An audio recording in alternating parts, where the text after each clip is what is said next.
Vamos lá. Bom, boa noite aqui, boa tarde aí do outro lado. Esse aqui é o Papo de Sábado, a gente vai começar mais um programa onde a gente vai discutir sempre as ideias, não importa quais sejam, e respeitar as pessoas, porque elas são legais, algumas. E essa semana a gente vai falar com o Fernando Cunha, né? E ele vai dar um pouquinho da ideia dele, da visão dele, do que aconteceu de mais relevante nesse ano que passou, no ano de 2020, né? E só lembrando aqui de novo o porquê que esse canal existe. Esse canal existe porque estava impossível trocar uma ideia em qualquer outro lugar, no Facebook, qualquer canto da internet, sem aquilo virar uma briga uma rinha de galo, uma briga de pitbull louco, né? Então, como a gente gosta de discutir ideias, mas precisa ter o respeito às pessoas, a gente abriu esse espaço aqui. Então, eu sou, né, o Daniel, tenho o Ricardo, o Fernando é o convidado dessa semana. Fernando, se apresenta para a gente aí, fala rapidinho de você para a gente começar. Bem, galera, bom dia, boa tarde, boa noite, dependendo do horário que vocês ouvirem aqui, né? Meu nome é Fernando Cunha, eu sou graduado em História, pós-graduado em História Social também, tenho a licenciatura em Pedagogia e estou finalizando Relações Internacionais pela Unifesp de São Paulo, pela Federal de São Paulo, campus de Osasco aqui. Último ano já, último semestre. Antes que o mundo acabe. meus pesos, fazer só um comentário rapidinho. Eu vou interromper. Sim, passa. Eu vou interromper o Fernando rapidinho. Eu só preciso falar uma coisa. Esse cara sozinho estudou mais que eu e o Ricardo a vida inteira. Se somar, não dá o que o cara estudou, velho. Nós vamos tomar dinheiro, uma aula hoje aqui. Que bom. É só por diversão, só porque não dá dinheiro. Era exatamente o que eu ia falar. Fernando. Eu falei, puta, que pena. O cara tá estudando ciências... internacionais. Como que é? Ciências internacionais em Osasco. É um fudido. Relações internacionais em Osasco. É um fudido. Tamo junto. A diferença é que você é um fudido que manja. Você é um fudido que manja pra caralho. Vamos lá.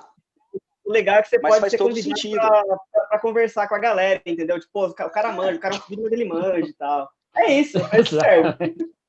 E a ideia do internacional faz todo sentido. Pode falar palavrão à vontade. Aqui a gente quer que se foda.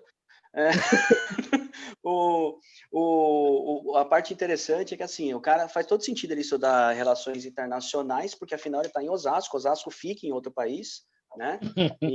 Então é diferente. E eu posso falar, eu tenho propriedade para falar, porque eu morava em Taboão da Serra, então eu sei exatamente pelo que você passa no seu dia a dia. Então fica tranquilo. Tamo junto. Fernando, você já mencionou uma zona de guerra, faixa de Gaza. E aí? Brasil tá pior ou tá melhor? Depende. Em que sentido você fala melhor? Você fala melhor em questão de conflito interno?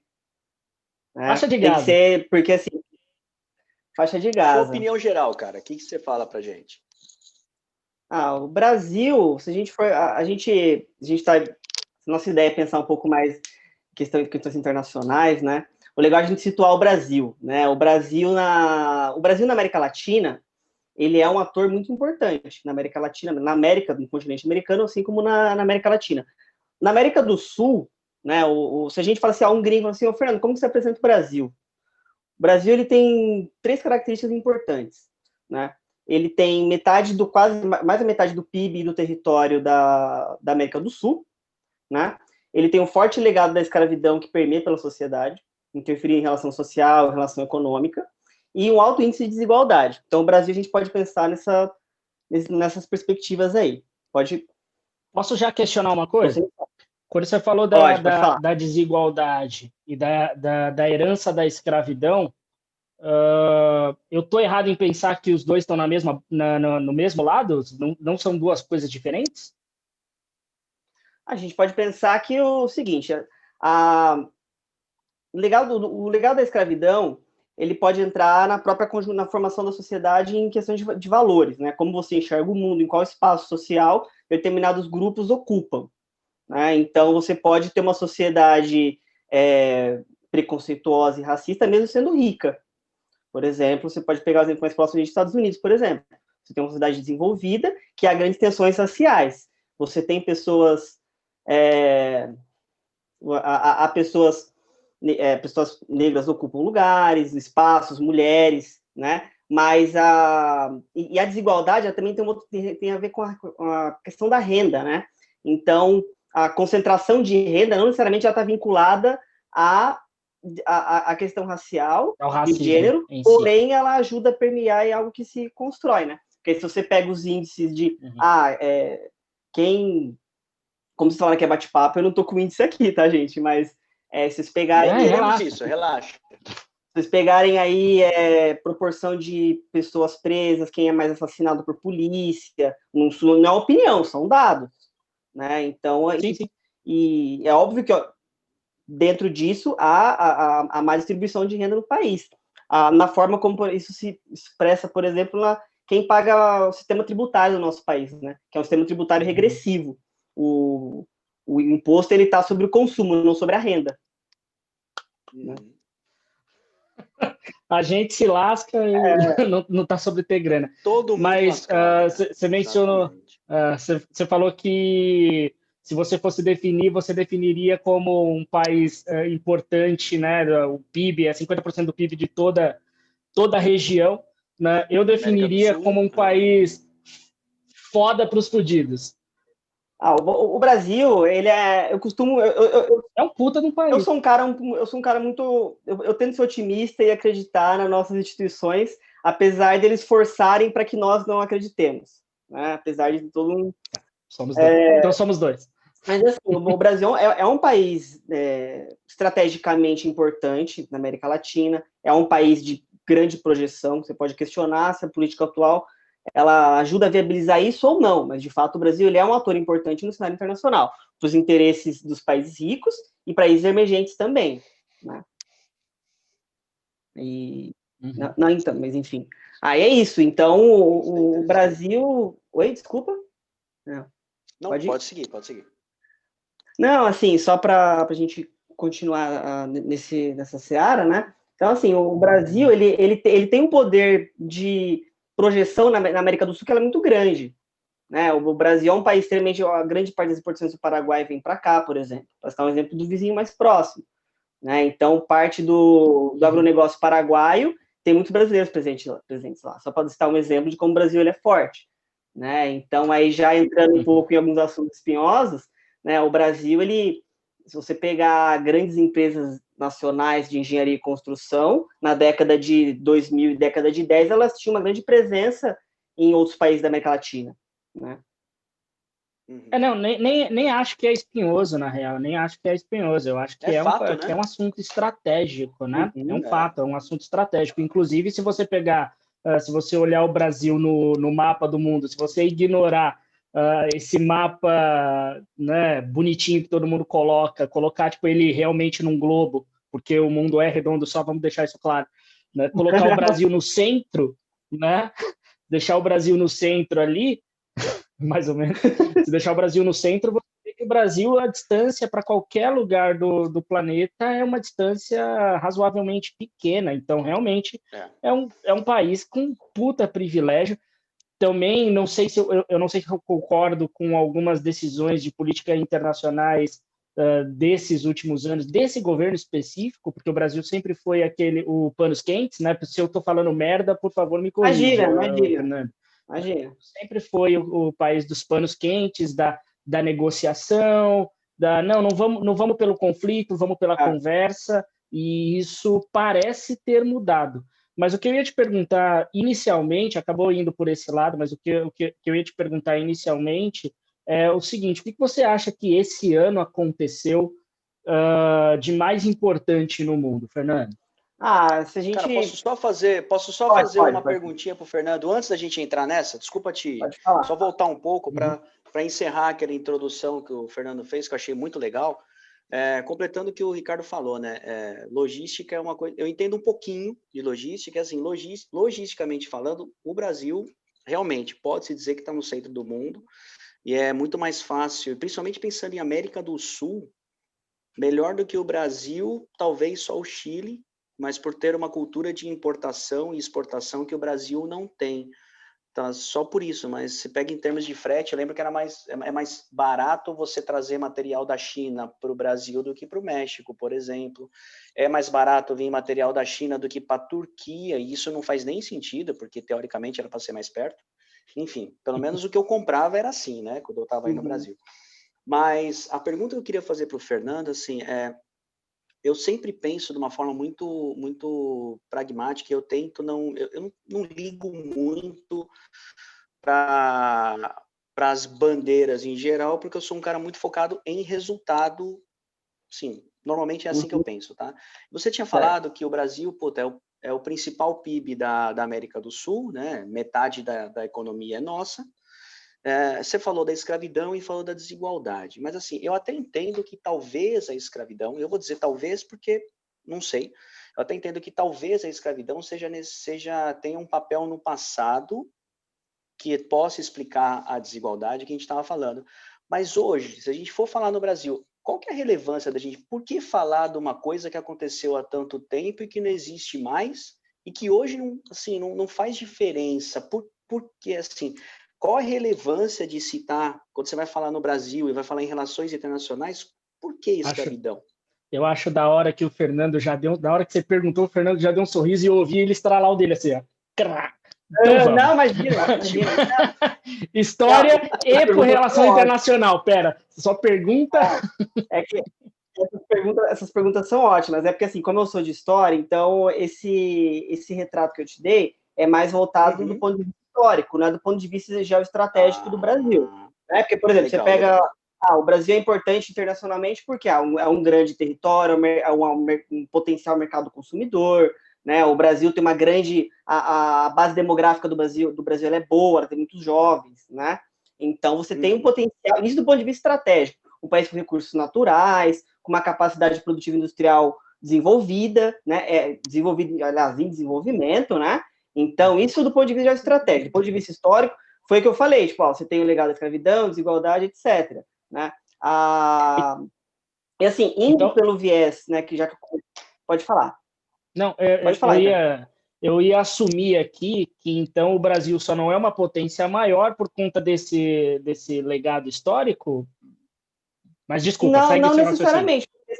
Não necessariamente, porque se você pensar que um país como os Estados Unidos, que tem em torno de 25% de uma população negra, que até 70 anos atrás tinha um apartheid lá, que a galera vivia em determinados bairros isolados e é um país extremamente rico, não necessariamente uma coisa afeta a outra.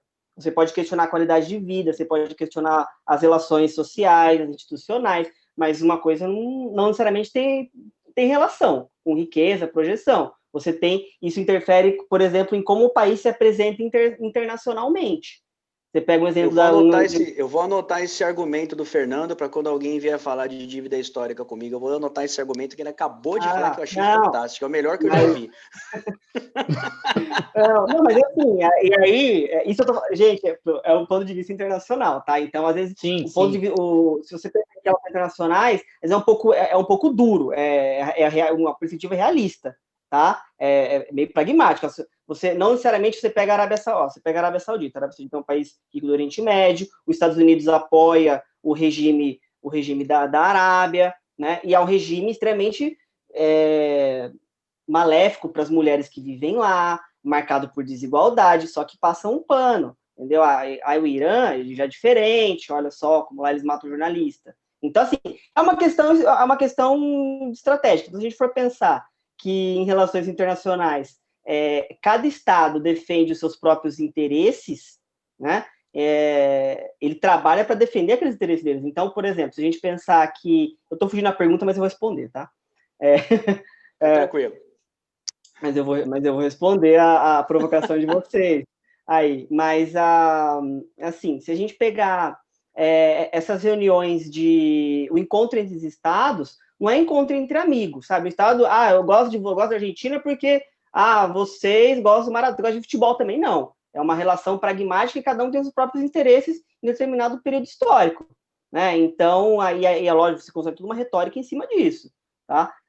E quando eu falo que, assim, um país, ele pode... Você pega a China é uma ditadura. Não é presidente, Deng Xiaoping, o cara é um ditador lá e tal, Não estou questionando se é certo ou errado, é um fato. Então, lá você tem todo um controle rígido do país. Se a gente for pensar, e é um país que, a gente está avançando um pouco, mas ele é um país que ainda está em busca de uma coesão interna, de um controle sobre o território, que a Rússia tem e a China não tem, por exemplo, ainda, né? Até para a gente pensar em um rival para os Estados Unidos, a gente pode desenrolar aí ao longo da nossa conversa. Mas espero que sim. Então, por isso que eu estou querendo ser um pouco mais rápido nesse, porque esse daqui ele já encaminha para outro ponto.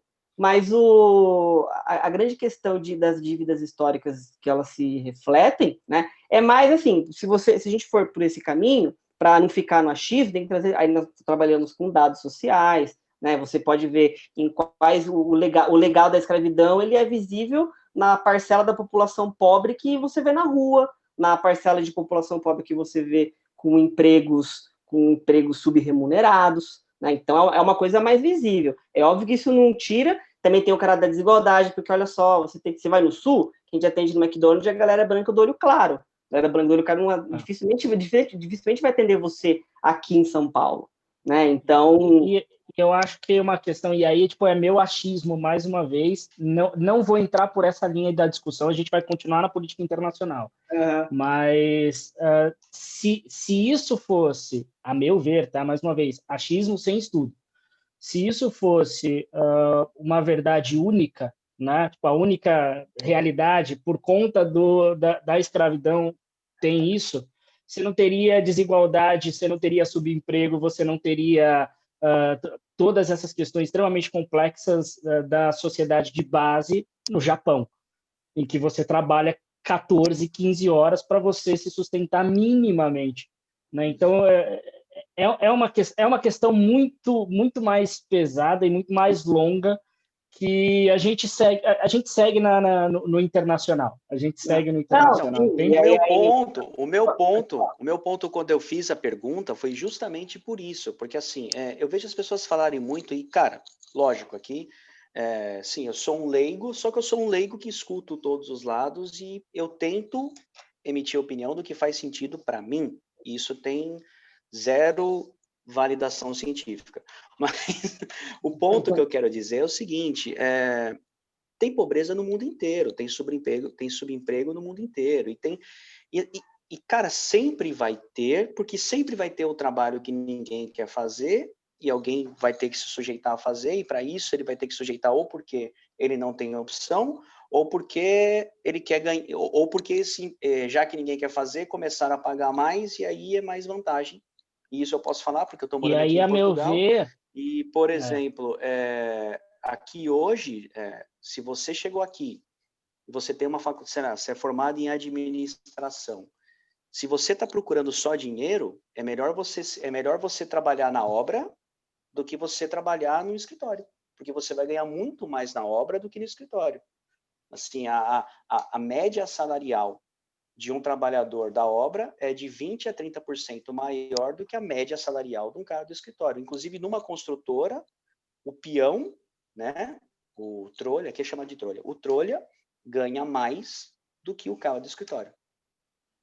Então, é por isso que eu na realidade, eu perguntei por que você falou da escravidão, eu entendi agora que, lógico, num ponto de vista de história, é uma coisa que marcou o Brasil e é uma coisa que, infelizmente, usa-se ainda como uma marca, para mim não faz sentido, mas aí, enfim, ainda se usa como uma marca, né, do país, então entendo que você aborde por esse lado, né, mas que nem eu falo, acho que hoje não faz tanto sentido, como você falou, né? Que eu tô falando, então você vai no McDonald's do Sul, né, que nem quando você falou, mas assim, eu gostei muito do seu argumento, quando você falou que você vai no Sul e você vai ser atendido por um loiro de olho azul no McDonald's, então assim, não é falar que só o negro, né? Hoje em dia você tem um problema, eu diria que não existe mais um problema racial há muito tempo, existe um problema social.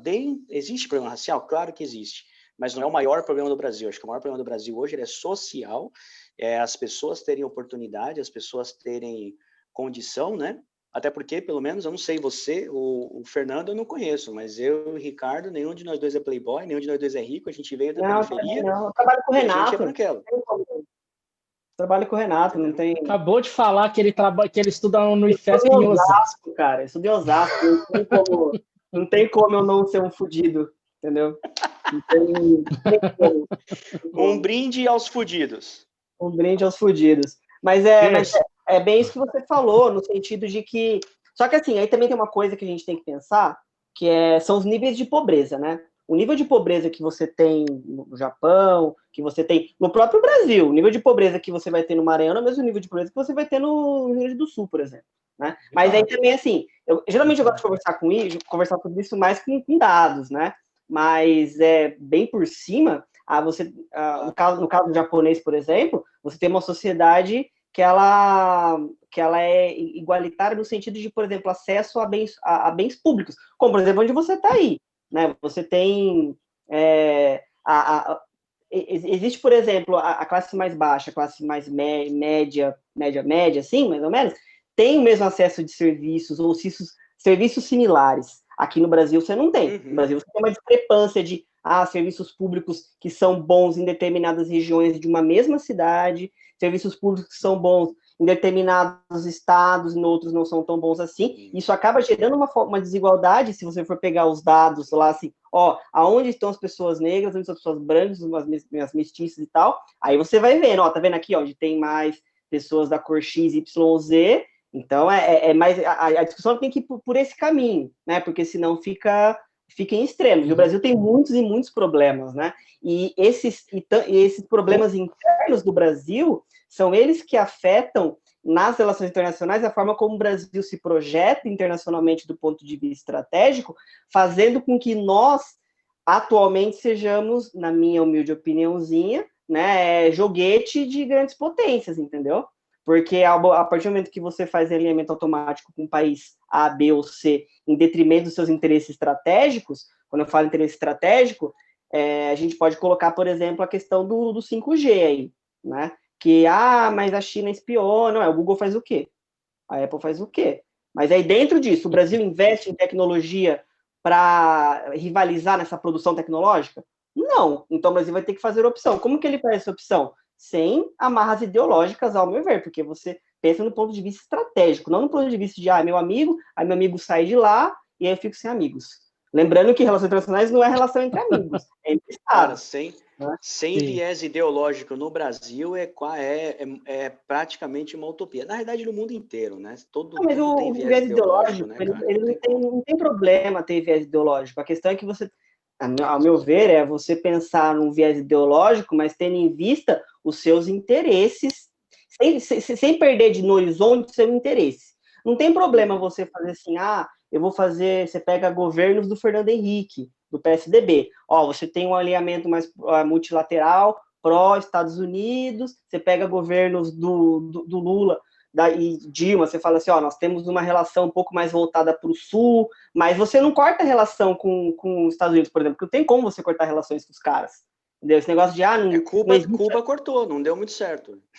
Não existe, tipo assim, esse negócio que você fala, não existe amizade. Por exemplo, você pega o exemplo de Cuba, a Revolução Cubana, ela foi usada depois para se incentivar a diversos golpes de Estado em Guatemala, El Salvador, a desestabilizar processos de democratização de países tão desiguais como o nosso, né, e dados as devidas proporções, que, essa região nossa aqui não pode acontecer o que aconteceu com Cuba. Então, a gente faz o quê? A gente coloca a gente, estabiliza lá e tal. Isso não é opinião, isso é história. Tá? Eu não estou fazendo, como devemos, olha como o império é mal. Não, eu prezo na minha análise uma coisa mais analítica, entendeu? Tipo, tá vendo? Isso aqui é por interesse dos caras. É certo ou errado? Bem, aí, numa conversa informal, a gente pode trocar ideia, cada um coloca a sua preferência. A ideologia, ela tá aí, mas ela tem que, do ponto de vista estratégico, é você pensar... Mas certo ou errado, a gente pode achar burro, entendeu? Sim. Certo ou errado, a gente pode achar burro. Eu estava falando eu acho burro do da governo parte atual. Ideológica. Desculpa. Eu acho burro do governo atual realmente esse alinhamento tão escrachado. Tão escrachado, apesar de que, comercialmente, esse alinhamento não parece existir tão tão pesadamente assim, né? O discurso é assim, mas comercialmente não é. Comercialmente não é, por exemplo. Você falou, rapidinho, assim, primeiro de tudo, me surpreende alguém achar que o Brasil hoje em dia consegue ter algum tipo de alinhamento, né? Porque o nosso governo não está alinhando nada com porra nenhuma, tá uma zona. Mas assim, aí eu posso falar do meu caso, você fala muito da parte de viés ideológico e o caramba, e o governo atual, inclusive, ele bateu muito nisso, né?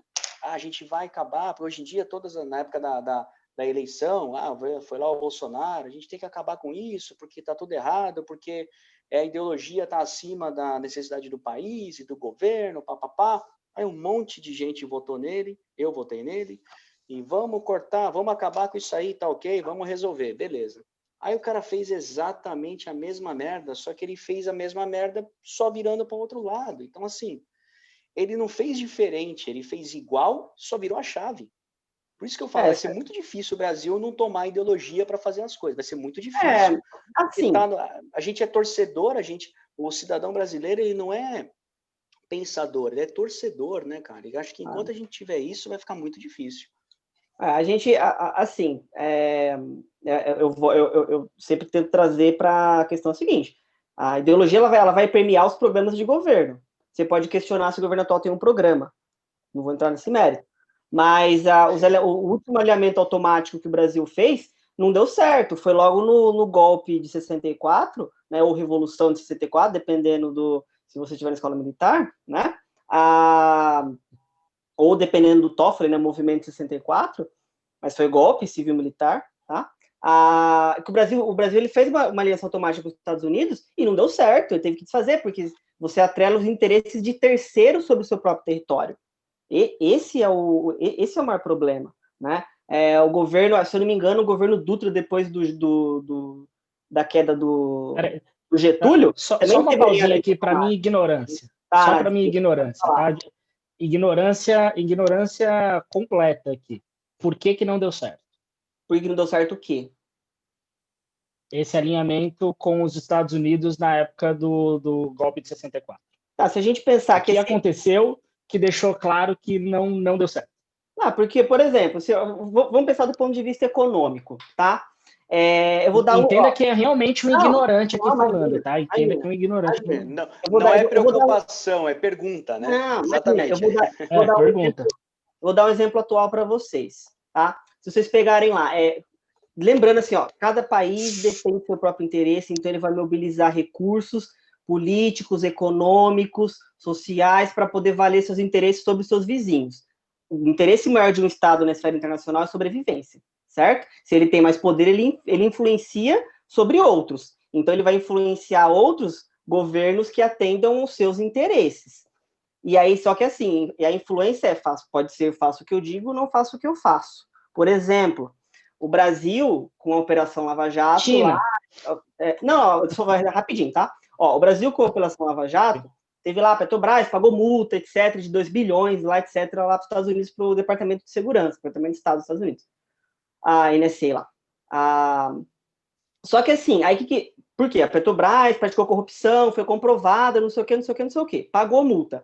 Essa semana agora, saiu novas medidas da agência reguladora dos Estados Unidos para empresas listadas na Bolsa que comercializam recursos minerais, empresas de petróleo. Você pega Chevron, né, ExxonMobil, eles foram deixados de cobrar dessas empresas um relatório sobre corrupção. Ou seja, se essas empresas molharem a mão de alguém em outro país, se essa empresa molhar a mão de alguém para fazer um negócio no Sudão, ela não é obrigada a apresentar isso para os investidores dela nos Estados Unidos. Só que aqui no Brasil, os caras, olha só, a Petrobras faz corrupção. Não estou dizendo a corrupção. Agora, é um exemplo de como a potência que tem mais poder, ela cria as regras e ela alterna essas regras. E aí, para responder a pergunta do Ricardo, por que não dá certo? Porque as regras que valem para ela atende interesses desse que criou a regra. Então, é que nem você forçar a abertura de, os Estados Unidos produz Ford EcoSport lá, e aqui o Brasil também produz Ford EcoSport aqui. A de lá sai mais barato e gera emprego lá. Um exemplo de alinhamento automático, você pode forçar a abertura comercial para produtos oriundos de lá. E aí produz lá, compra aqui, você compra...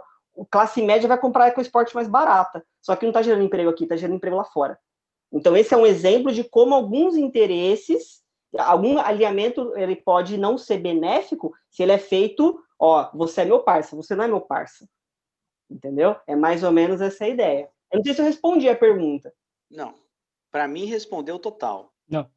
Não? Mas, cara, Não, pode falar, cara, pode falar. Não. Você falou não. Pode falar. O que não especificamente em 64, era especificamente em 64, onde esse alinhamento... Tipo, esses alinhamentos, eles foram mais fechados, assim, foram alinhamentos mais comerciais em que o Brasil cedia mais ao invés de... Basicamente isso. Você faz elemento comercial, você cede. Por exemplo, na época do golpe, tinha a ideia de encampar as empresas lá, que é você pegar empresas que nós privatizamos o sistema de luz de um determinado país, de um determinado estado, e aí a empresa ela deixa de investir, deixa de cumprir o contrato, então cabe ao Estado fazer o quê? O Estado deve encampar, o Estado pode tomar aquilo para si porque a empresa não cumpriu o contrato. Então, uma das tensões do governo Jango era isso também, né? Então, quando entra o governo... E essas empresas eram da onde? Empresas eram dos Estados Unidos. Então, entra o governo novo, o governo se compromete a não encampar essa empresa. Só que essa empresa, ela não está cumprindo o contrato dela aqui. Entendeu? Então, é uma questão de você... Então quer dizer... E nesse alinhamento, um exemplo é esse, entendeu? Você atrela seus interesses ao outro. Pode ser um pouco similar ao que está acontecendo agora, com o exemplo dos produtores. Você libera a entrada de álcool para cá, a entrada de álcool de trigo para a gente importar, só que lá o cara não faz isso, entendeu? Esse é um exemplo de... eu vou dar mais um exemplo de esses alinhamentos. O que o alinhamento cego sem perspectiva estratégica de negociação faz? O Brasil, ele liberou, para mim, Ojeriza, né, Fernando, tá?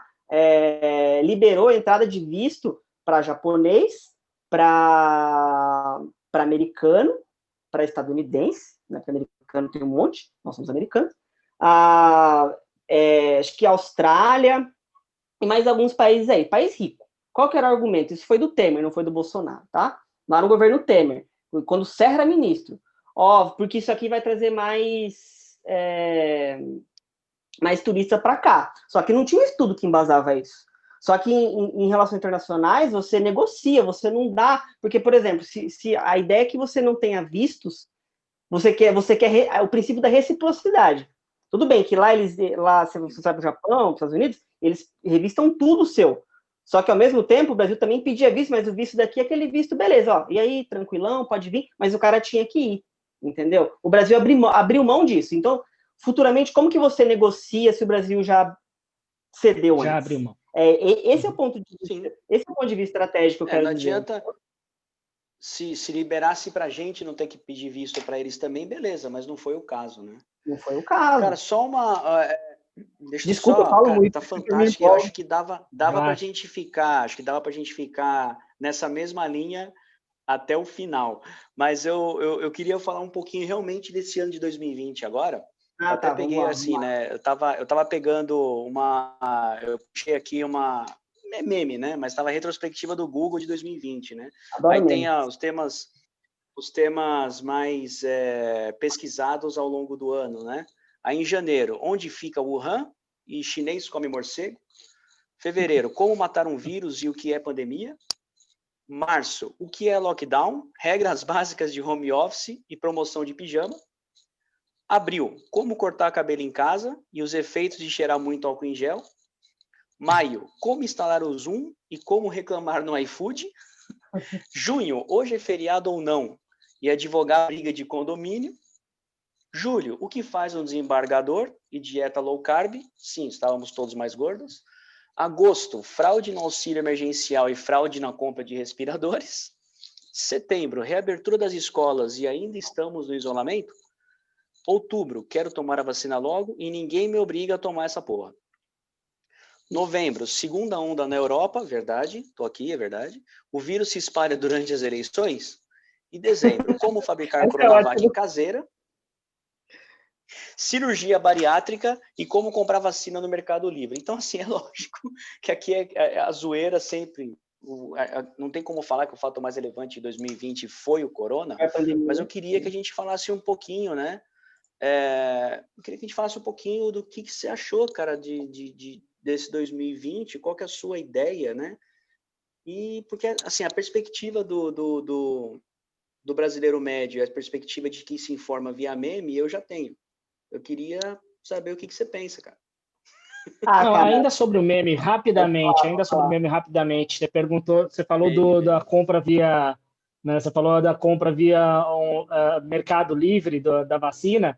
No Rio de Janeiro eles estavam vendendo, o camelô estava vendendo vacina a R$50. Eu não duvido. Você viu essa notícia? Viu essa notícia? Tinha camelô vendendo vacina. Sim, eu vi, cara, eu vi. E a parte mais interessante, Brasil não é para amadores. Mais interessante é que tem gente que vai acreditar, velho, que o bagulho é real. Mano.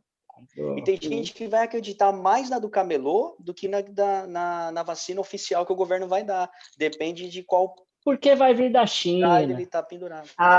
Esse da China, ai.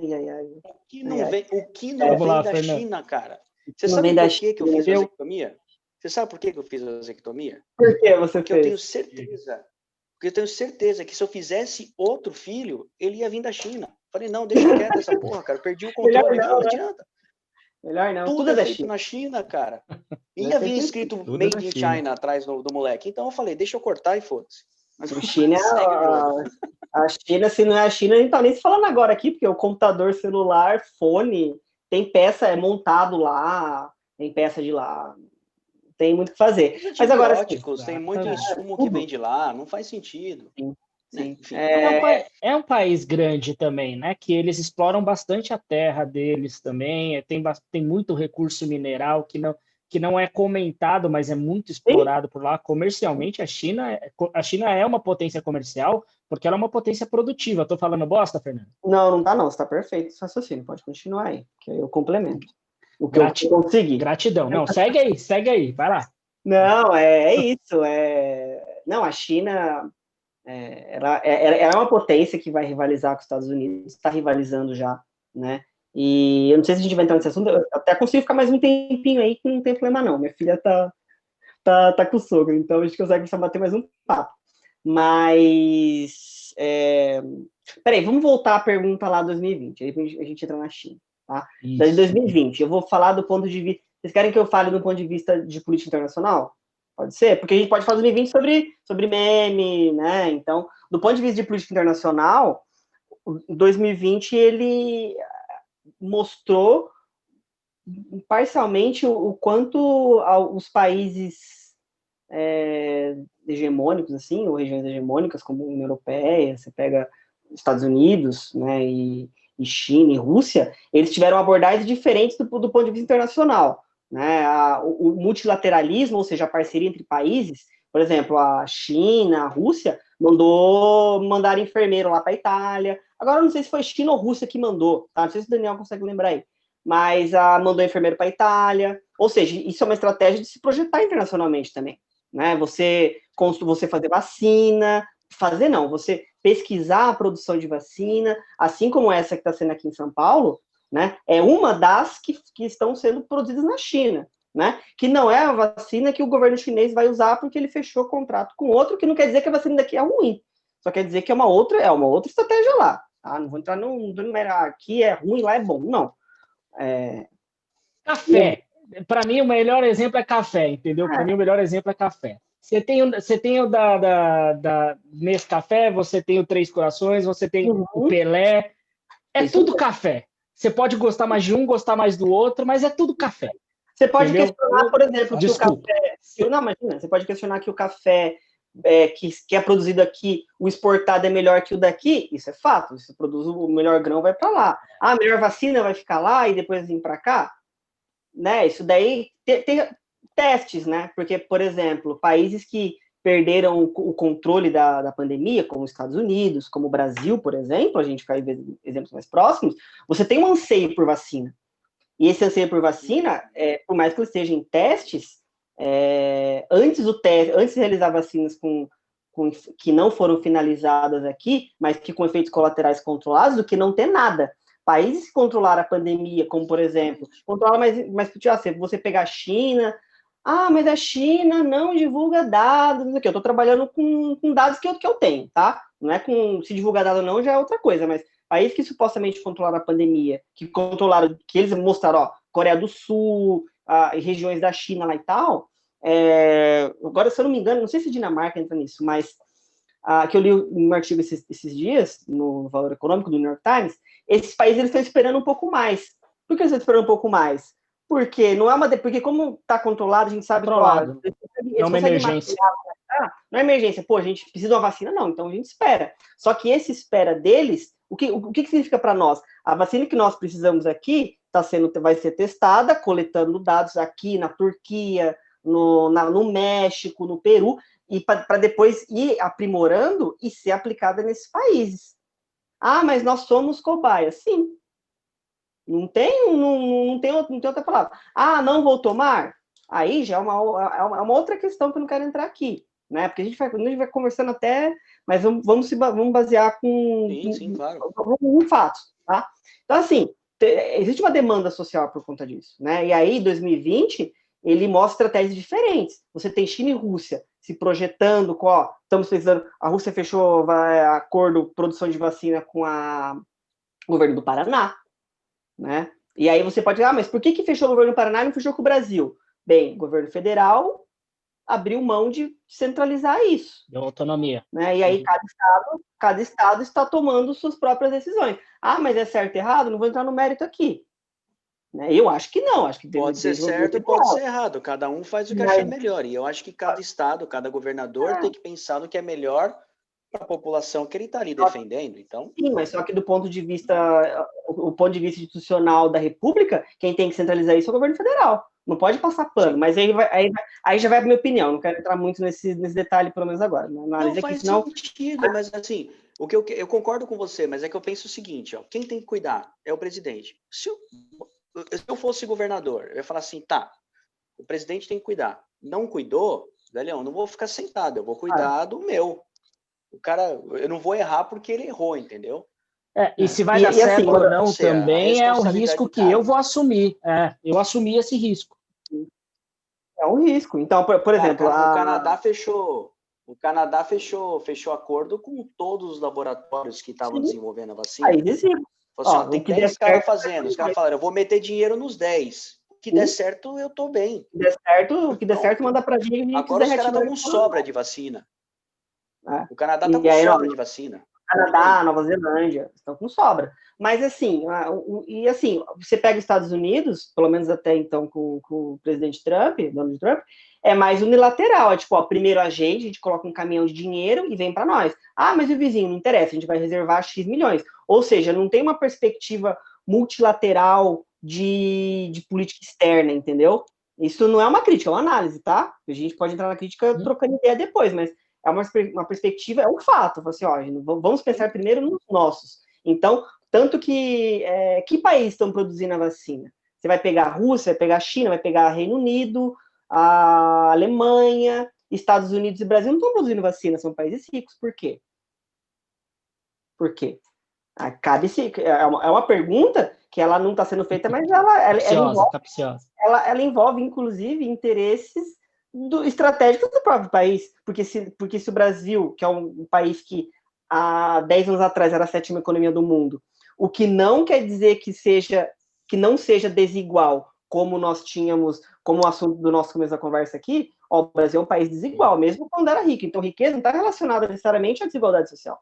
Há 10 anos atrás, você pode falar assim, eu comprei carro, comprei casa, hoje eu estou pagando não sei o quê. Não interessa, mas você também tinha gente morrendo em cadeia, tinha gente sendo presa direto, tinha violência na rua direto, quem tinha grana mora em condomínio, quem tem grana paga plano de saúde, você tinha o mesmo estado, e em 2010 você tinha, todo mundo que está hoje aí estava em 2010, né? Mas a gente tem que se perguntar, por que não faz? É uma opção do Estado brasileiro em não investir em ciência e tecnologia, porque isso dá grana, isso é um custo, isso pode ser visto como um custo ou como investimento. O Estado brasileiro atual Quando eu falo atual, tá, gente? Eu não tô colocando a culpa no Bolsonaro, não tô colocando a culpa no Temer, não é. tô colocando a culpa na Dilma, porque isso é um processo. O Brasil de 2015 para cá, ele começou a cortar uma série de investimento em área sensível, e a gente está pagando o preço agora. Né? Então, e aí você pode ter por questões ideológicas ou por questões econômicas. Mas é um fato que aconteceu assim. E aí você não consegue produzir aqui, você tem que comprar lá de fora. E aí por que não é?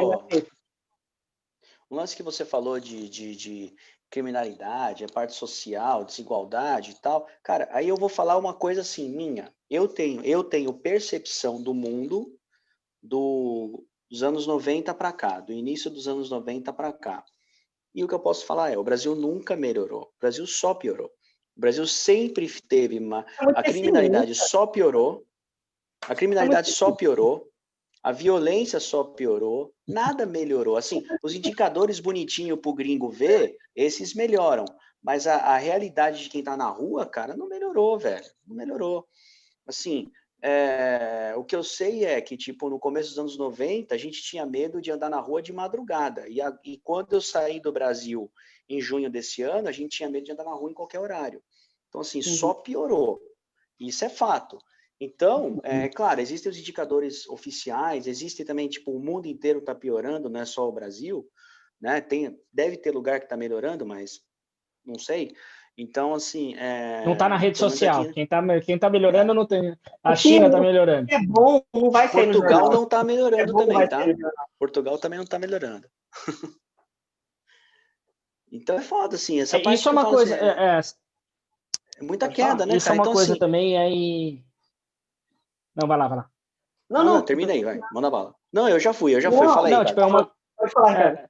É que você falou tipo, Portugal também não está melhorando, nenhum país está melhorando, e eu acho que com essa questão do corona, com essa questão do Covid, com todas as questões internacionais de preconceitos com outras culturas, eu acho que isso vai acentuar muito mais a partir de agora. Eu acho que todos os países vão fechar e eu estou extrapolando mesmo, todos os países, principalmente as principais economias, vão fechar para outras nacionalidades, e eu vejo um cenário muito complicado para os próximos anos, Fernando.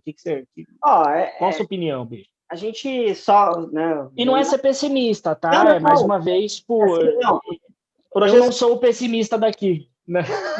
É que assim, eu não tem nenhum pessimista aqui. Eu como professor, né, como cidadão, como pai, e assim também para minha própria por que eu levanto todo dia, né? Então assim, eu sou um cara meio sonhador. Então eu acredito que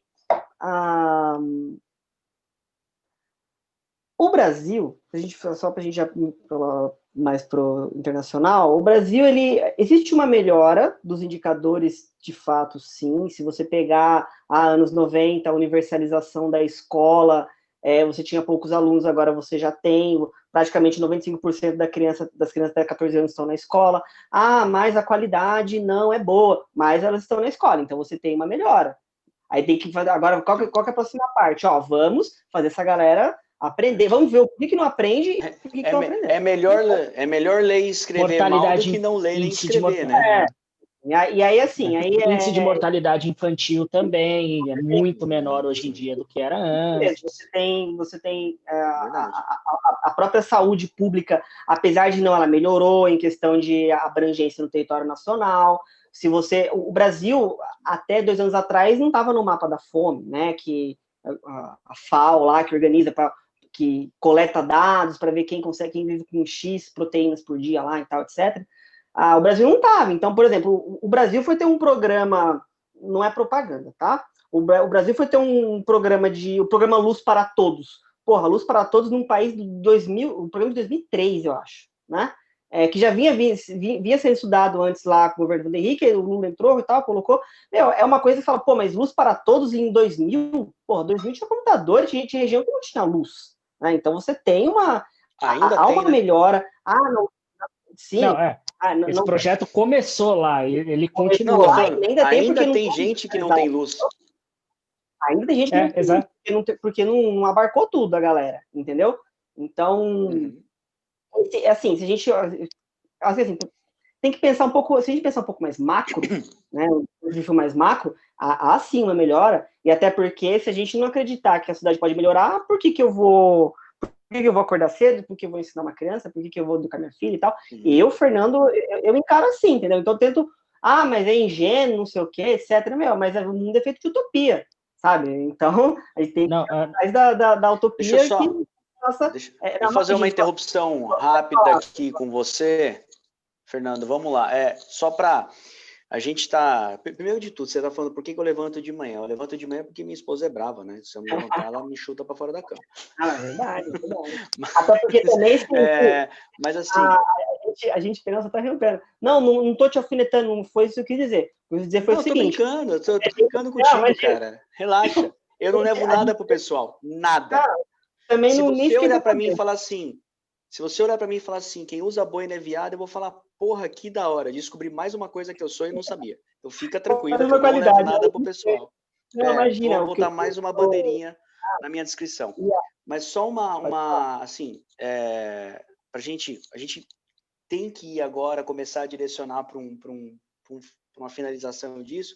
Eu queria que o Ricardo dissesse alguma coisa que ele acha desse assunto para a gente finalizar. Eu queria que você fizesse um fechamento disso.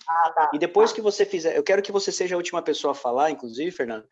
Depois que você fizer esse fechamento, cara, já agradecendo, eu quero que você me diga um assunto que você acha interessante a gente abordar aqui. E se você tiver alguém para indicar, da mesma forma que você foi indicado pelo Renato, eu gostaria que você indicasse. E só uma coisa, tá? Eu vou falar isso depois com o Ricardo, mas para mim tá claro que a gente vai ter que fazer um novo bate-papo contigo, porque, cara, a gente só arranhou e foi... Até agora tá sendo fantástico, cara. A gente precisa fazer mais um, cara. A gente precisa fazer mais um. A gente precisa fazer... Não peça desculpas. Não, Fernando, não por isso. Não é isso. Não é esse o ponto. O ponto é que foi tão, tipo, a gente só arranhou a superfície porque a gente percebeu que tem muita coisa para falar. Então, tipo, eu concordo plenamente. E claro, se você aceitar, se você concordar, se você gostou também. Eu curti a gente bate o papo. Convidar de novo. Exato, fechado.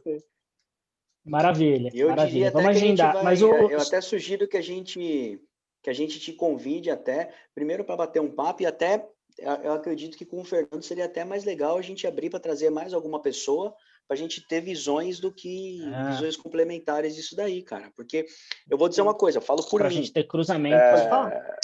Para ter esse cruzamento de ideias, cara, eu acho foda. Mas enfim, Ricardo, tem alguma coisa para falar? Senão a gente joga um fechamento pro Fernando aí. Não, eu só ia dizer que bom, quem me conhece sabe, o Fernando está me conhecendo hoje, eu sou um otimista imbecil, entendeu? Eu sou um otimista imbecil. Eu sou esse cara que, tipo, e viciado. Vai dar tudo certo. E viciado, exatamente. Vai dar tudo certo, vamos fazer acontecer. Você acredita no ser humano? Você acredita no ser humano? Não, eu também acredito no ser humano. Ligado? Eu sou ele não. Nem fudendo. Eu sou o cara que eu vou, tipo, eu vou te dar. Fala que eu acredito eu te conheço há 3, 4 dias. Vamos tomar uma cerveja, eu vou te dar a senha do meu cartão e você vai lá e vai comprar a cerveja para mim, entendeu? Eu sou esse cara, eu acredito no ser humano primeiro. Eu acredito. Se você vacilar comigo a partir daí, eu já não acredito mais, já não sou mais idiota também. Entendeu? Mas o pezinho em relação Eu acredito no máximo em 10 seres humanos. Um deles é esse cara que está dividindo a tela comigo e o outro é o cara que te indicou aqui. Boa. Tem mais uma meia dúzia. Cara, eu acredito nele também. Eu acredito nele, inclusive, Renato, se um dia for ver isso, né, depois a gente vai fazer a minutagem, o Renato já acredito tanto nele que eu comprei vários equipamentos eletrônicos que ele me indicou e até hoje eu estou satisfeito. Eu falei que ele podia ser vendedor, mas ele manja muito, cara. Ele manja demais. Não, no curso de ele fala muito devagar para ser vendedor. É verdade. O pessoal interrompe ele. Ele fala muito devagar para ser vendedor. Ele precisa dar. Mas então, eu estava falando isso para dizer que, apesar disso, quando se trata de política internacional, a gente não tem que pensar em amanhã, a gente tem que pensar em 5 anos para frente, no mínimo, para ser para poder ser otimista, você tem que pensar em 5 anos para frente. E eu não vejo nada de positivo internacionalmente, até culturalmente, para os próximos 2, 3 anos, porque vai ter uma dúvida muito grande em relação a qualquer imigrante que vier. Né? Se um chinês que vier para cá para fazer seja lá o que for, seja investidor, o cara vai ser tratado como o Batman. Quer dizer... Eu acho que em Portugal ele não entra não, velho, sem zoeira. Acho que os caras entendeu? Caceta ele. É esse Ricardo, meu ponto. Esse ponto que você está falando aí, só interrompendo rapidão, é uma da... Em RI a gente discute, quando a gente fala sobre sul global, né, que são países que, quando a gente fala sul global, é tudo que não é rico, tá? Exclui União Europeia, exclui Japão, exclui Estados Unidos, né?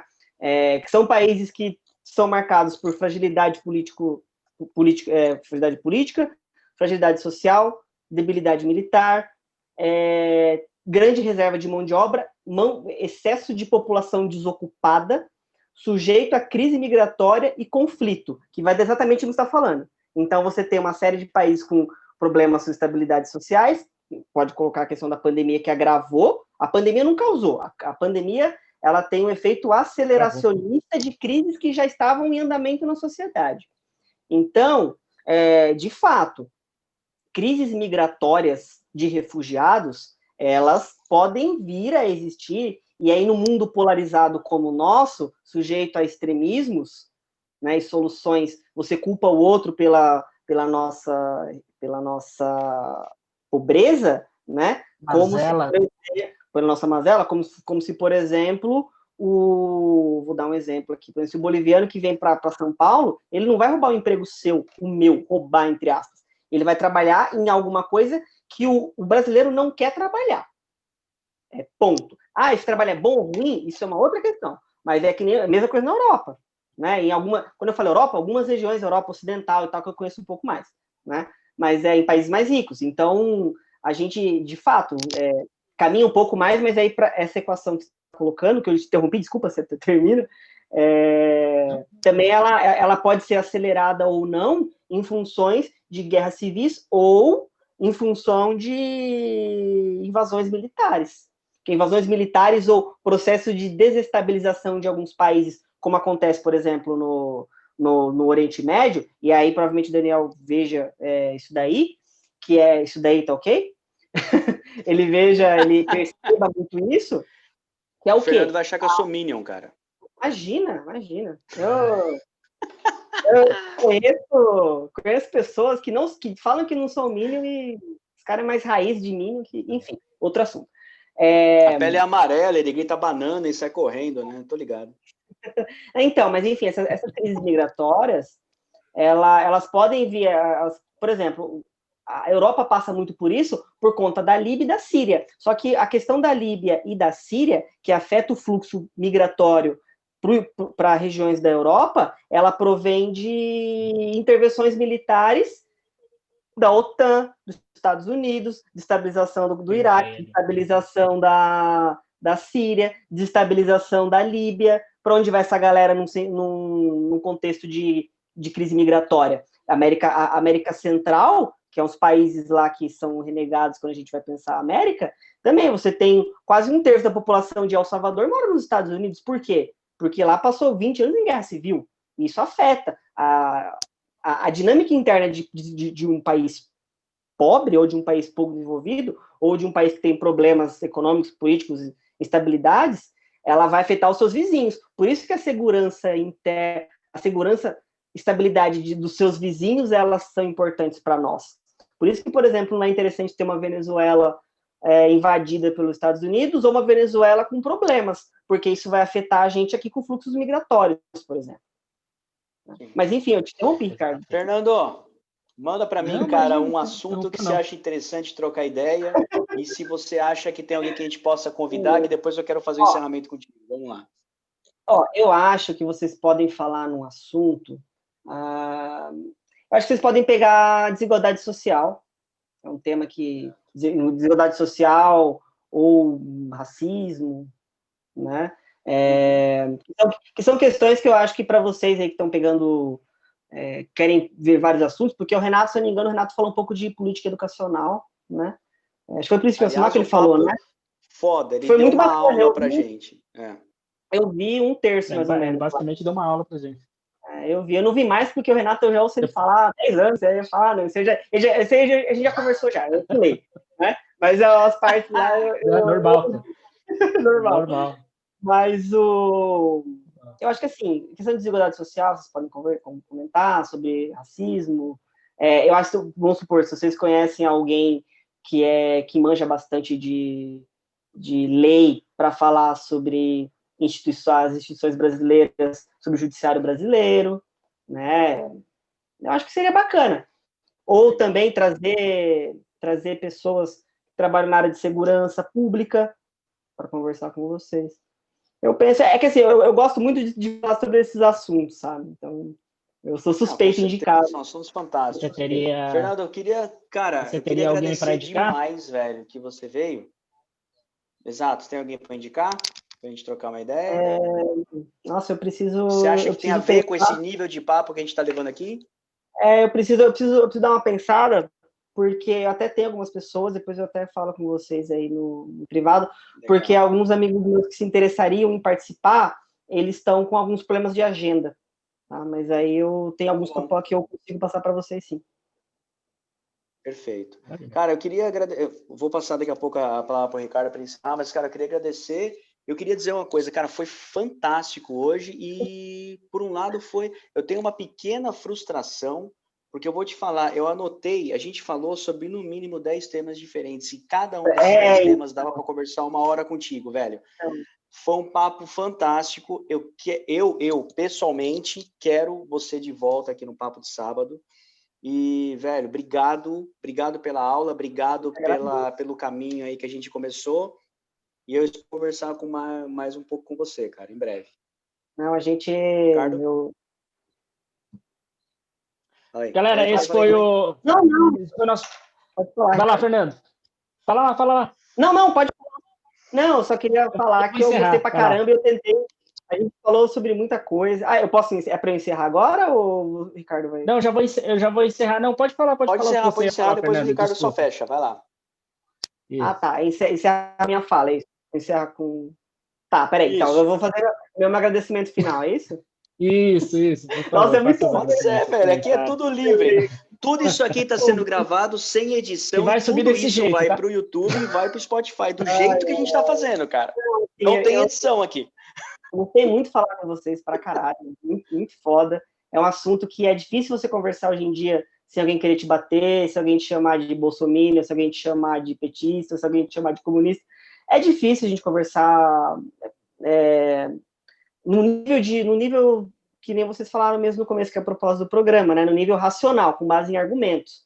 Né? Porque em base em argumentos é bacana a gente conversar. As perspectivas são múltiplas e eu acredito que um debate democrático ele deve ser pautado por argumentos, né?